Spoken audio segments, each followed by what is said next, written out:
Кексе әулет вәкілдері бәрхулла хүрметке бөленіп келген. Елімізде қазіргідей карантин жұмсартылып атырған бір пайтта да ішкі туризмді рауажландыру, нұранилерге хүрмет көрсету бойынша да бір қанша жұмыслар алып барылмақта.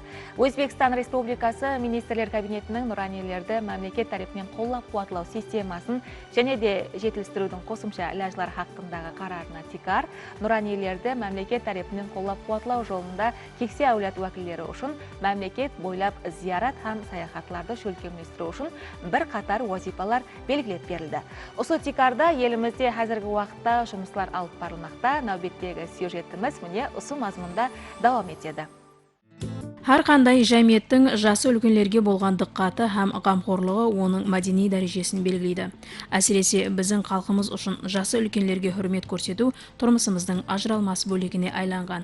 Ya'ni biz uchun ulkanga hurmat, kishiga izzat ko'rsatuv ata-bobolarimizdan keltirgan milliy qadriyat. Sana sezimimizga singib ketgan adamiylik fazilat ham farz hisoblanadi. So'nggi vaqtlari nuroniylarimizni sotsial jihatdan qo'llab-quvvatlauga, ularning tinchlik ham farxatchilik, abadan turmushimizni ta'minlovdagi rolün yelide arttırığa, жасларымызды ватанға садық перзент етіп тәрбиялауға бағдарланған ләжларға белсене қатынасуын тәминлеуге айрықша әтібар қаратылмақта. Елімізде әзіргідей карантин жұмсартылып атырған бір пайтта ішкі туризмді рауажандыру, нұранилерге хүрмет көрсету бойынша да бір қанша жұмыслар алып барылмақта.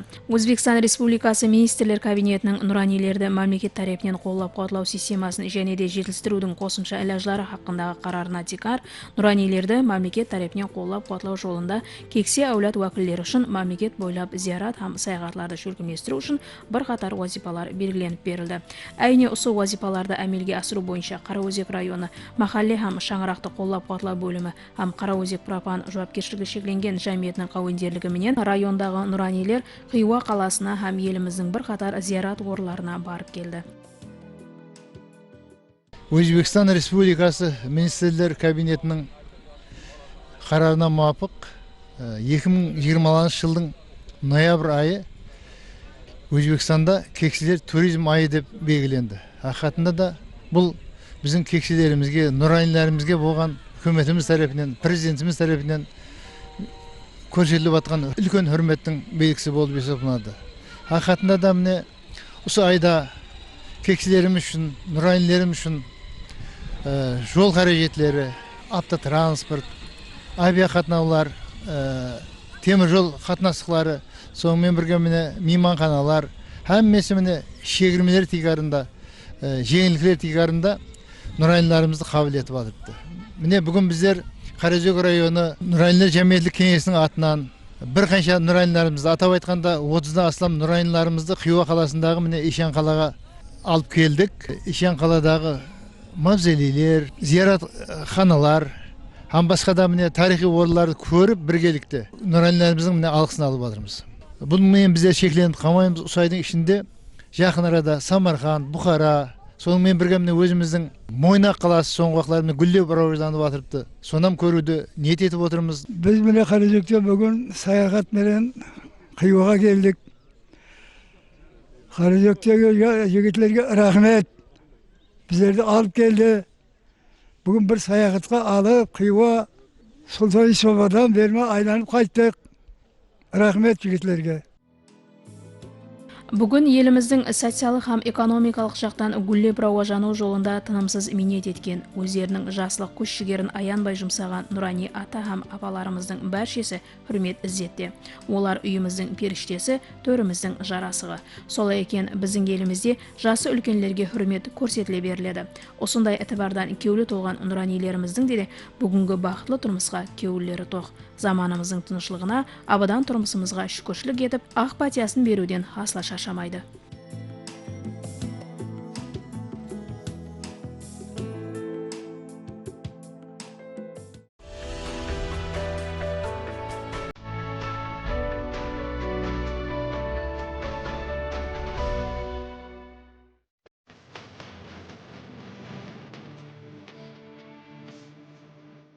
Ассалаумалейкум, азиз телетамашагөйлер. Карантин қағидалары біраз жұмсартылып, пандемиядан алдыңғы тұрмысымызға астияқарылық пенен қайтпақтамыз. Дәстек тұрмысымызға кереклі болған сервис қызметлері, соң базар һәм кеулі шара орынлары, театр һәм музейлер ашылмақта. Октябрь айынан баслап, басқыш-басқыш оқу системасы енгізілмекте. Бірақ бұл карантин қағидалары толық сапастырылды деген емес. Барлық орындарда жеке гигиена қағидалары, жәмиетлік орындарда нихаб тағу елеге шекем амелде. Айрым адамдарда дәстүри оқу системасына қайту қорқыныш айтпақта. Себебі бір ғана Қарақалпақ мемлекеттік университетінде 12 мыңнан астам студенттер оқиды. Бұндай оқу орындары болса, мемлекетіміз 2019 жылғы есап бойынша 87-ні құрайды. Хош, студенттердің бұған пікірі қандай? Олар қандай оқу системасын мақұл көреді? Онлайн ба, офлайн ба деп бас қатып отырған студенттердің өздерінен жауап алсақ. Ассалаумағалейкум қызлар. Сіздерге қандай оқу системасы қолай? Онлайн ба, яки дәстүри оқу системасы ма? Мен енді онлайн оқу түрін таңладым, себебі атраптағы өзімнің достарым, жақындарым ауырғанда өзімде қандай да бір қорқыныш пайда болды. Сол себептен онлайн оқу түрін таңладым. Енді бір тараптан дәстүри тәрбие түрін бекарлай жақ емеспен. Сол енді университетке барып оқуды, ұстаздарымыздың сабақ беруін, группаластарымызбен біргелікте бір тема үстінде талқылап, сабақ өтуді сағындық. Бірақ сонда да енді ата-анамның денсаулығы үшін, өзімнің денсаулығым үшін онлайн оқу түрін таңладым. Мен офлайн оқу түрін таңладым, себебі қазір бүткіл дүнияны ләрзеге салып отырған коронавирус пандемиясы біздің елімізде шетлеп өтпеді. Барлық тарау уәкілдері бұл кеселдікке қарсы күрес алып бармақта. Бұл кеселдік барлық тарауларға, соның ішінде білімдендіру тарауына да өзінің кері тәсірін тигізді. Себебі республикамыздың ең шеткі аймақтарында интернет тезлігінің пәслігі себеплі айрым студенттер онлайн оқу имканиятына ие болмады. Һәм бұл қате кемшіліктерді сапаластыру мақсатында мемлекетіміздегі жоғары оқу орындарында октябрь айынан бастап офлайн, яғни дәстүри тәлім системасы алып барылмақта. Бұл да біз студенттердің терең білім алуымыз үшін жаратылып беріп отырған имканият деп білемін. Біздің Бердіғ атындағы Қарақалпақ мемлекеттік университетімізде де карантин тәртіп қағидаларына қатаң әмел еткен халда офлайн, яғни дәстүри тәлім системасы алып барылмақта. Ассалаумағалейкум. Сіздерге қандай оқу системасы қолайлы? Дәстүри ма, я онлайн оқу системасы ма? Мен дәстүри оқу процесін қолдап қуатлаған болар едім, себебі оқушыларға, студент жастарға онлайн оқу процесі бір қанша қиыншылықтар тудырып жатыпты. Бұларға мысал етіп, нені келтірсек болады.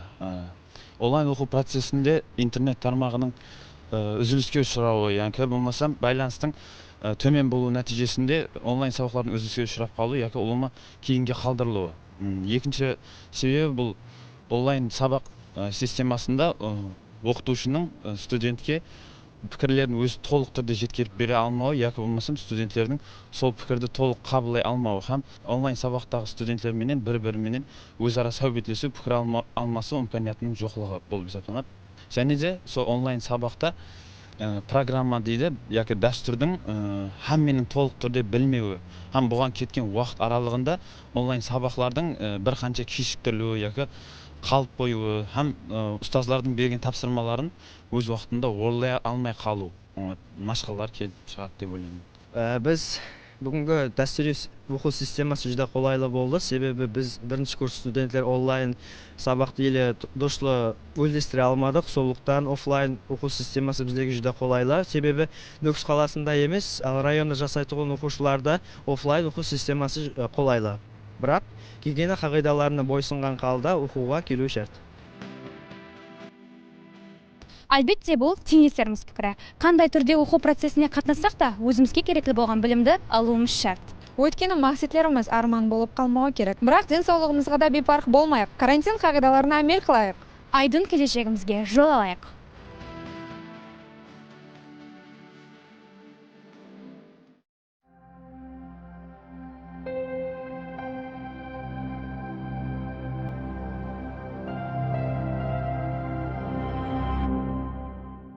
Нәубет көрсетуімізден орын алған «Құқи мәслихат» рубрикасына келіп жетті. Өздеріңізді қызықтырған, ойландырып жүрген сұрауларға Қанеге тарапынан жауап аласыз деген үміттеміз.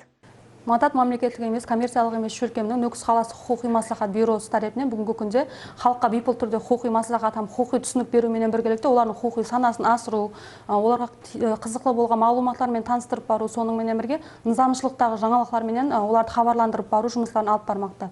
Солардан айырмаларына тоқталып өтетін болсам, осы жылдың 10 ноябрь күні Өзбекстан Республикасы министрлігі кабинетінің 704 санына тұлғалықты тізімге алумен байланысты комплекс мемлекеттік қызметтер көрсетудің әкімшілік регламент тастиқланды. жасалынды.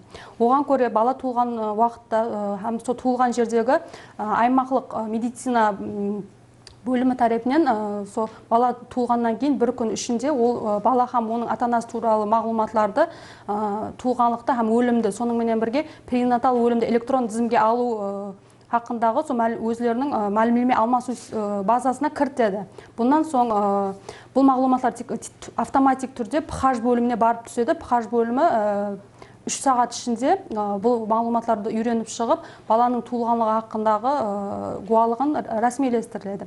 Бұнан соң бұл мағлұматлар тек арында басқа да мемлекеттік қызметтерді көрсету үшін ішкі істер, мектеп кешекмен білімлендіру денсаулық сақтау министрліктеріне, сонымен бірге бюджеттен тысқары пенсия қорының базасына жіберіледі. Ішкі істер министрлігі бала туылғаннан кейін бір күн ішінде сол туылған жердегі аймаққа тұрақлы түрде тізімге қояды. Мектеп кешекемге білімлендіру министрлігі болса, бала туылған аймақтағы білімлендіру шөлкеміне электрон түрде автоматик тәрізде тізімге қояды. Ал денсаулық сақтау министрлігі болса, баланың анасы қай жердегі поликлиникада тізімде тұрған болса, баланы сол жердегі поликлиникаға тізімге қояды. Ал бюджеттен тысқары пенсия қоры болса, бала туылғанда берілетін тұрған бір мәртелік напақа, яғни бүгінгі күнде халық тілінде сүйінші пұлы деп аталады. Осы напақаны алуды рәсмилестіреді. Баланың ата-анасы бала туылғаннан кейін 6 ай мүддет ішінде өздері қалеген аймақтағы халық банкінің филиалына барып мұражат етуі мүмкін. 6 айдан кейін бұл напақа берілмейді. Туылғанлықты тізімге алумен байланысты комплекс мемлекеттік қызметтер көрсету Ташкент Нөкіс қаласында 2021 жыл 1 февральдан бастап басқа уалаяттарда, ал 2021 жыл 1 сентябрьден бастап республикамыздың барлық аймағында әмелге асырылады.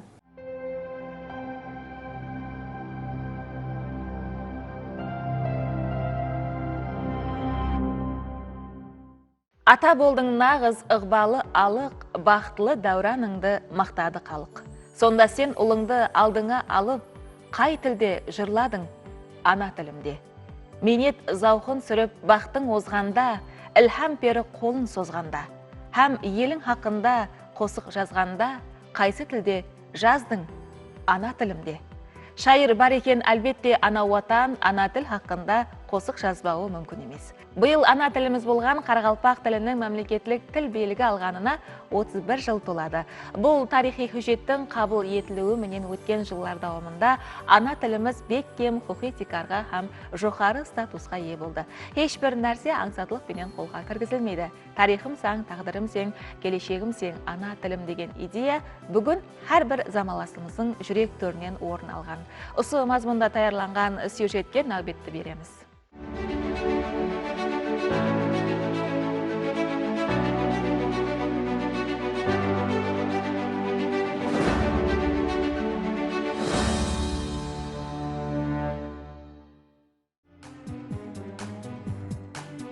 Мемлекеттік тіл хақындағы Қарақалпақстан Республикасы низамының қабыл етілгенлігіне 31 жыл толады. Бұл тарихи хүйжеттің қабыл етілуі менен өткен жылдар давамында ана тіліміз бенен хухитикарға һәм жоғары статусқа ие болдық. Әзіргі күнде Қарақалпақ тілі тұрмысымыздың барлық тараулары, мемлекеттік һәм жәмиетлік басқару, ілім, тәлім тәрбие, медицина, мәдениет һәм көркем өнер тарауларында кеңінен қолданылмақта. Соның менен әзіргі рауажанудың жаңа басқышы милли рауажану дәуірі талаптарынан келіп шығып, ана тіліміздің жәмиеттегі орны һәм абырайын арттыру, ана тіліміздің тарихи тамырларын терең үйрену, оны іліми тикарда әр тәреплеме рауажандыру һәм қолдау өрісін кеңейту, филолог кадрларды даярлау істеріне кең ахмет қарату тикарғы талаплардың бірі болып табылады. Соның менен бірге өсіп кетірген жас әулетті милли қадіриyatlарымызға мұхаббат һәм садықлық рухында тәрбиелауда Қарақалпақ тілінің ахметі барған сайын артып бармақта. Тарихым саң, тағдырым сен, келешегім сен, ана тілім. 1 декабрь Қарақалпақ тіліне мемлекеттік тіл билігі берілген сәне осы сүрен тикарында өткеріледі. Қарақалпақстан Республикасы Конституциясына муафиқ Қарақалпақстан Республикасында Қарақалпақ һәм өзбек тілдері мемлекеттік тіл болып табылады. Бұл норма Қарақалпақстан Республикасының мемлекеттік тіл хақындағы низамында да қайталанған. Қарақалпақ һәм өзбек тілдері мемлекеттік тіл билігінің берілуі мемлекет аймағында жасап отырған басқа бұқаралардың тілдеріне құрмет ету лазымдығын, яғни олардың өз ана тілінен пайдалану мүмкіншілігін шектемейді. Мемлекеттік тіл хақындағы низам сол мемлекетімізде Қарақалпақстан Республикасында мемлекеттік тілдің қолдану салаларын анық белгілеп береді. Хамде бұл низам бұқаралардың өзара қатынасығында, сондай-ақ діни хамде басқа салт дәстүрлерді орлау бағдарында қолданылмайды.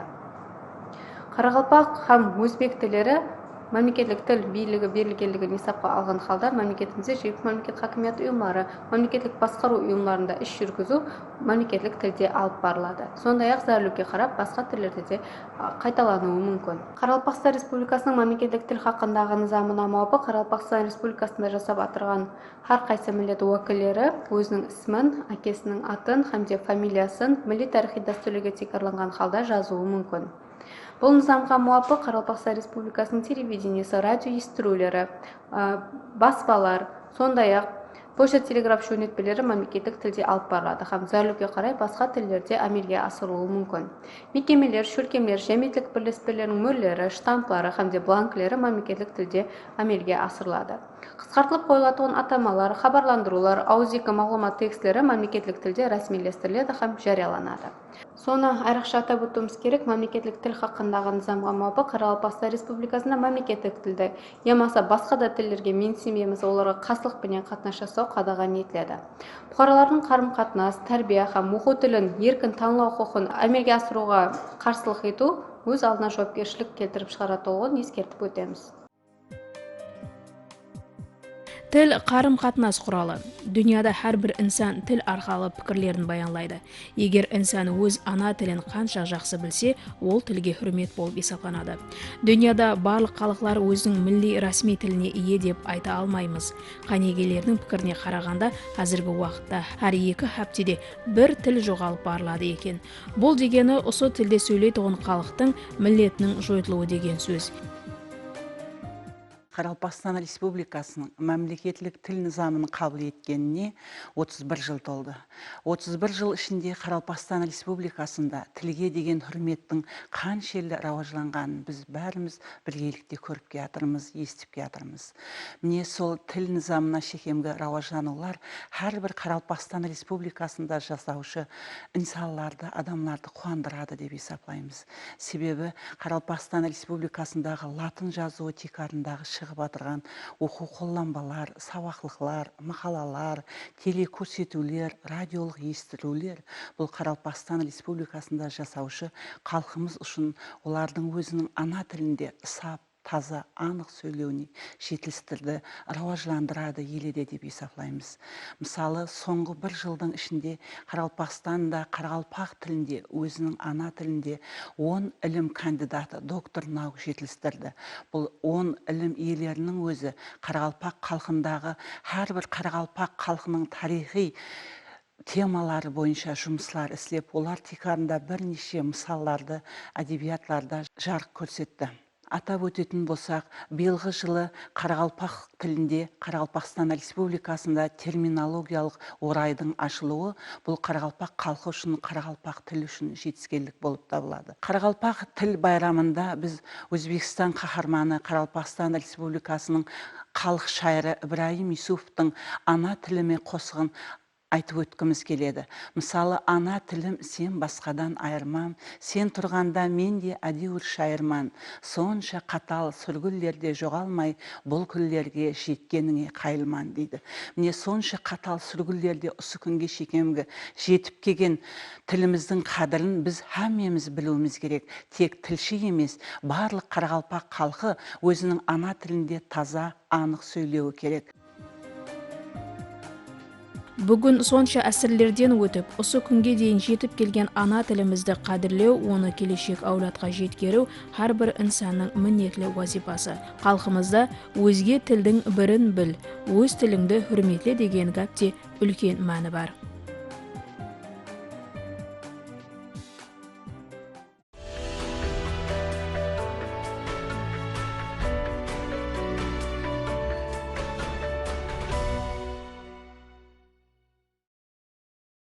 Көрсетуіміз давам етеді. Ана тіліміздің осы күнге дейін жетіп келуінде әлбетте Бай фольклорымыздың орны айрықша. Әсіресе дүния сахналарында қарақалпақ тілінде бақсыларымыздың дастанларды атқаруының өзі үлкен мақтаныш. Демек, тіліміздің әсірлерден асып, осы күллерге жетіп келуінде жырау бақсыларымыздың да орны бар. Бүгін біз осы мазмұнда сәубетлесу үшін студиямызға мейман мұрат еткенбіз. Демек, таныстырып өтемен. Нөкіс қанегелестірілген Мәдениет мектебі милли музыка бөлімі оқытушысы, Өзбекстан халық бақсысы Қайратин Өтемұратов. Ассаламу алейкум, Қайратин аға, студиямызға қош келіпсіз. Алейкум ассалам. Дәслеп, сізді Қарақалпақ тілі байрамы менен шын жүрегімізден құттықтаймыз. Қайратин аға, сол ана тіліміз хақында сөз етілгенде, әлбетте дұрыс сөйлеу, дұрыс жазу қағидалары хақында да көп пікірлер білдіріледі да. Дасталлардың осы күнге дейін жетіп келуінде, олардың мәніз мазмұнының сақлануында әлбетте бақсыларымыздың да орны айрықша. Себебі әрбір қатарларды дұрыс айту, құрларда айту, шәкіртлерге үйрету, әлбетте бұнда тіл тазалығына айрықша диққат етіп қаратылады. Солай емес пе? Әлбетте, енді бүткіл халқымызды міне Қарақалпақ тіліне мемлекеттік тіл дәрежесінің берілуінің өзіне міне 31 жыл толып отырған екен. Бұл сәнеменен ұлыма халқымызды шын көңілден құттықтаймыз. Әлбетте, әрбір халықтың өз ана тілі ең бірінші халқылық жүзі болып есептелінеді дүния мәдениетінде. Өзінің оғада бай тарихи уақиялар менен өткен өмір давамында Қарақалпақ халқы да әсірлер давамында өзінің әдеби, мәдени, тарихи дасталарын ұмытпай қастерлеп сақлап келген.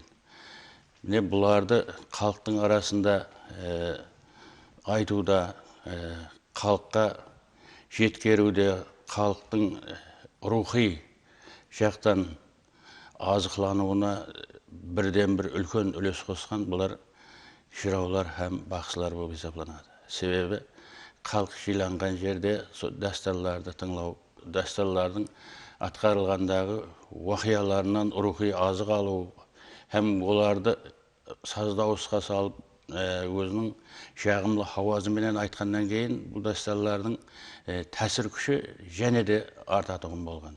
Енді жырауларымыз, бақсыларымыз халықтың арасында дастарларды айтқанда ана тілінің тазалығына ітібар берген. Дегенменен ілімпазларымыздың жазған мағлұматларына қарағанда, әуелгі уақытларында араб, парсы тіліндегі кітаплардан үйренілгендіктен азы кем сөзлер сол дастарларда да кетіп отырған. Дегенменен айтылатұғын насыр деп аталатұғын қара сөзін хақиқи өзіміздің ана тілімізде сөйлеу дәстүр болған.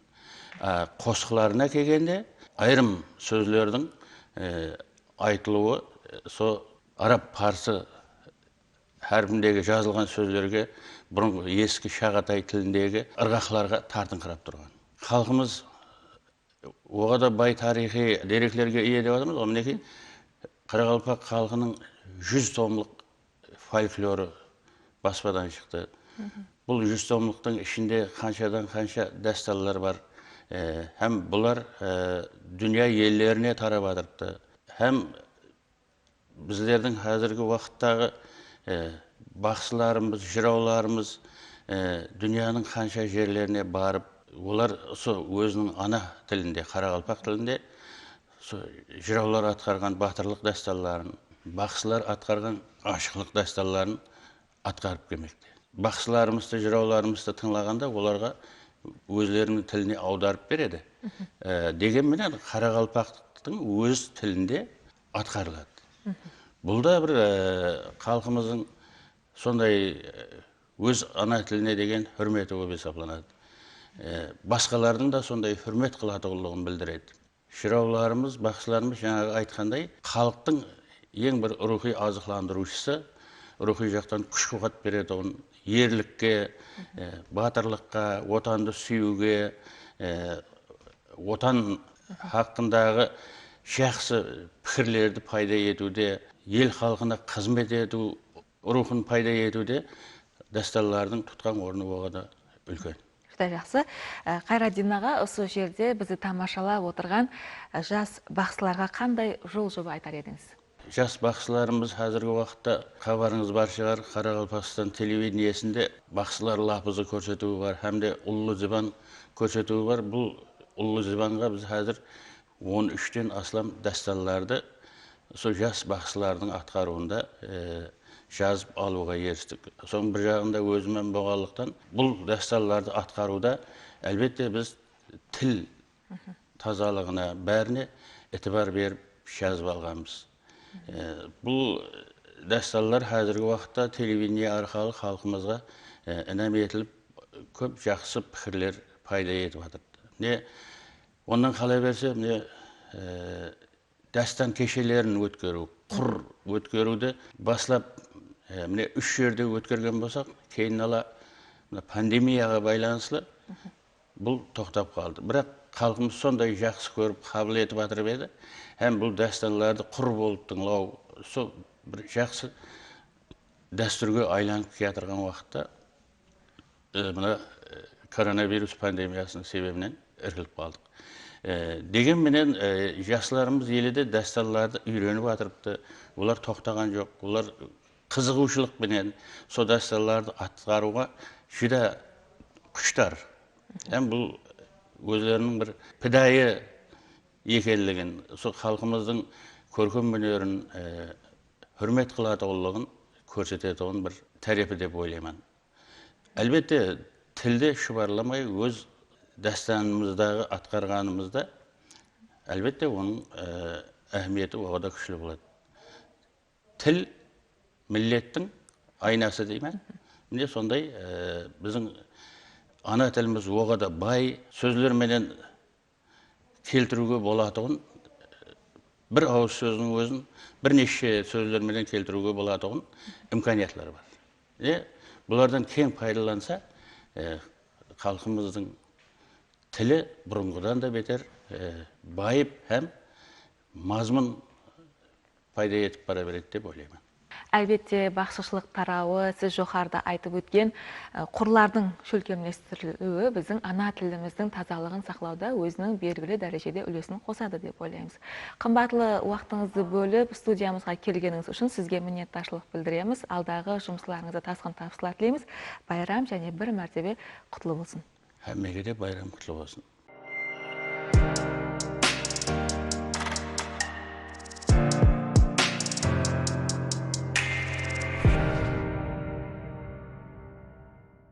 Көрсетуіміз давам етеді. Өмірде сондай инсанлар бар, оларға берілген иләһи талант, төрөтушілік шеберлікті еш нәрсе менен теңеп те алмастырып та болмайды.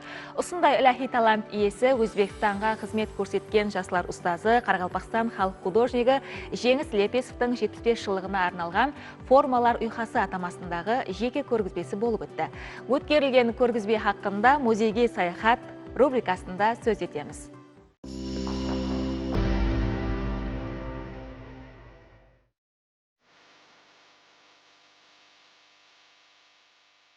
Өзбекстанға қызмет көрсеткен жастар ұстазы, Қарақалпақстан халық художнигі Жеңіс Лепесовтың 75 жылдығына арналған формалар ұйқасы атамасындағы жеке көргізбесі болып өтті. Советский музейінде өткерілген бұл көргізбе хақиқи байрамға айланды десек те болады. Өткерілген көргізбе авторы менен бірге меймандар, кәсіптес достары, замандастары, художниктің шәкіртлері һәм студент жастар қатынасты. Шығып сөйлеушілер художник Жеңіс Лепесовтың бірінші кезекте оның кішіпейілдігі, алпайымдылығы, адамгершілік позиеті, ең басылсы har қандай қиыншылық һәм шариатта да өз кәсібін өзгертпегендігін айтып өтті. Көргізбеде орын алған оның жұмысларына әтібар қаратар екенбіз, қайсы жанрда жұмыс алып бармасын, еліміздің табиғаты, Қарақалпақ халқының тұрмысы, мәдениетін бүгінгі заманауилікпенен ұйғаластыра алған.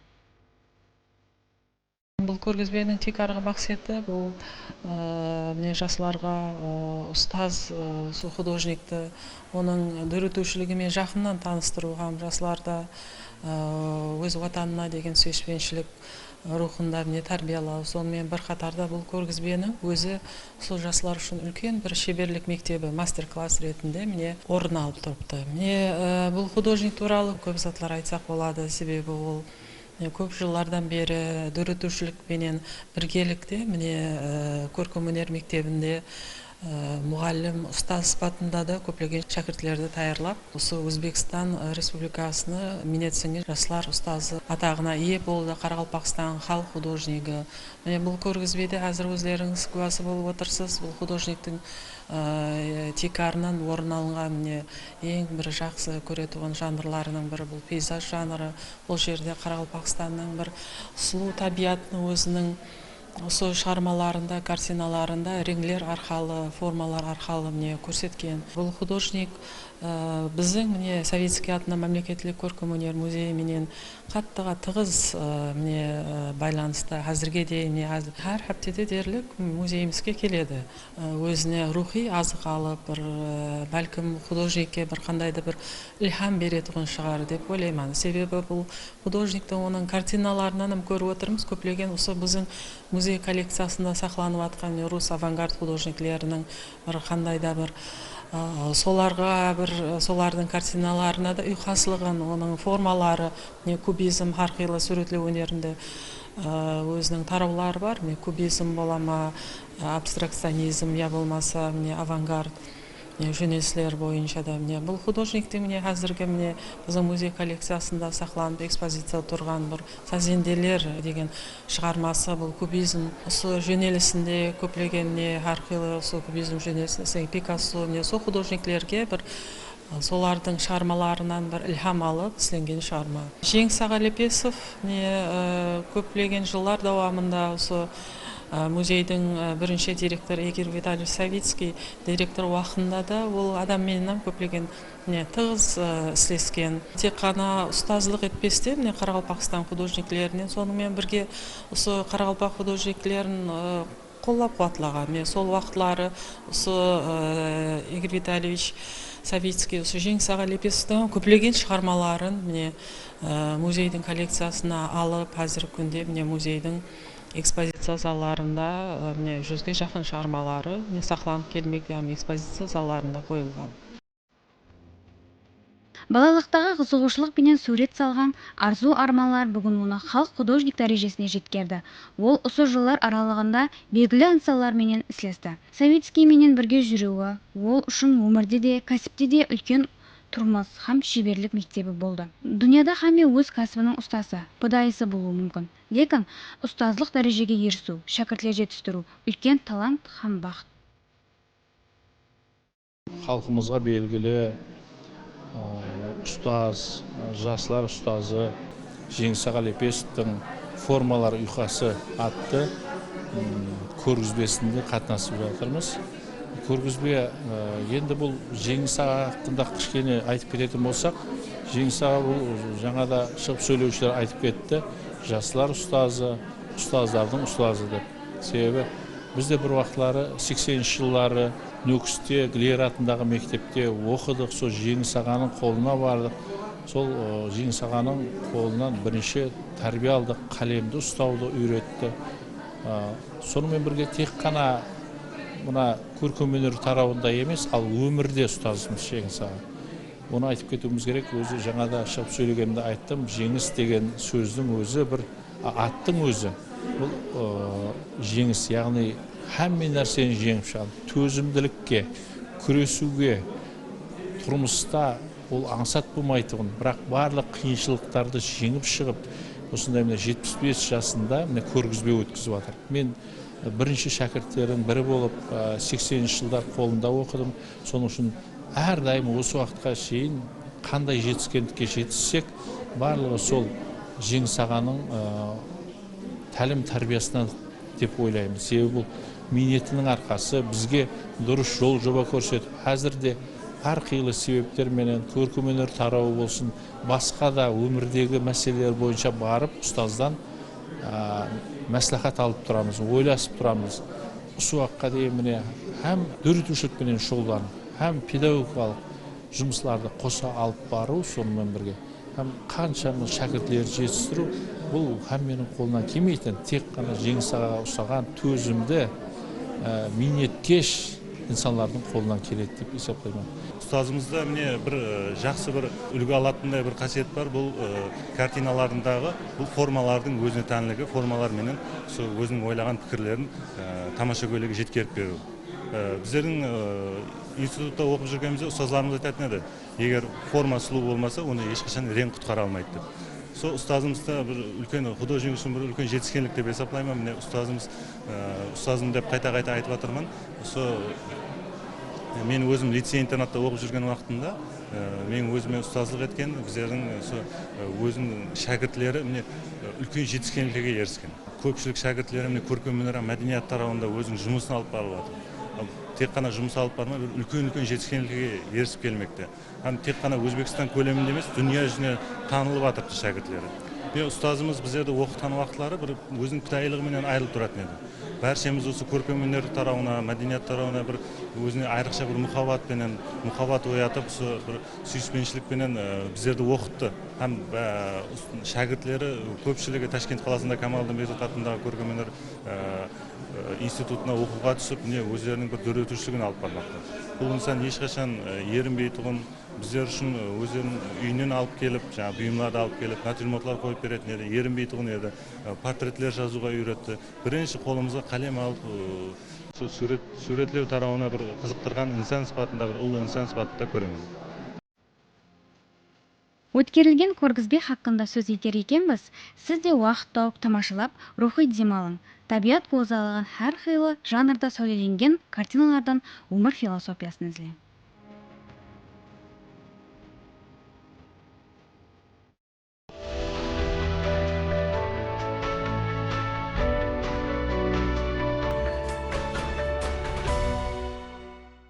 Ұсының менен біздерге ажыратылған уақыт та өз жұмағына жетті. Көрсетуіміз дауымында бізбенен бірге болған тамаша көйлерімізге minnettarchiligimizni білдіреміз.